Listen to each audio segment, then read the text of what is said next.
Imagine a world where you could take a train from New York to DC in just 20 minutes, or a world with free infinite energy. A new scientific discovery could become the basis for exactly that. But is it even real? A team of South Korean scientists recently published a scientific paper claiming they created a new superconductive material which they call LK99. The lab also posted a video that showed a sample of LK99 levitating above a magnet consistent with the properties of a superconductor. A superconductor is a material that facilitates an electric current without any resistance. When regular conductors or semiconductors conduct electricity, not all of the electricity is conserved and some is lost. With superconductors, there is no loss, making them perfectly efficient. While there are many superconductive materials out there, none of them exhibit superconductivity unless they're cooled at extreme temperatures or under incredibly high atmospheric pressure, making widespread use of superconductors expensive and impractical. What makes LK99 unique is that it allegedly exhibits superconductivity at room temperature, which would eliminate the need for expensive cooling systems. If LK99 really is a room temperature superconductor, it could be the basis for perfectly efficient energy grids, drastically reduce the cost of everything from MRI machines to deep space radios, make nuclear fusion viable, and take computers and wireless communication to a whole new level. Additionally, it would help make maglev trains a reality. Maglev trains are trains that levitate and are propelled by giant superconductive magnets.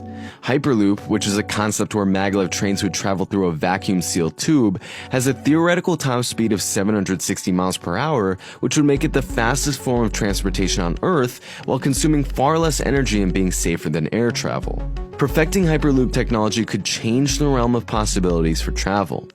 Imagine going from New York to DC in 20 minutes for your lunch break, or Boston to LA and back for a day trip with your friends. While the prospect of a breakthrough in superconductor technology is exciting, many scientists remain skeptical. In the past, scientists have claimed to have invented room temperature superconductors only for their claims to crumble under further scrutiny. As we speak, scientists around the world are trying to recreate LK99 to test if the initial claims are true. Regardless of whether or not LK99 is all that it's cracked up to be, what's obvious is that researching miracle technologies like superconductors should be among the highest priorities in society.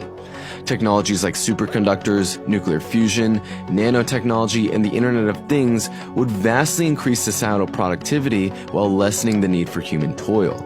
If these technologies were used to maximize human well-being, we could live in a post-scarcity society where we no longer need to fight over resources or work jobs to survive, and live in an unprecedented era of human freedom and harmony.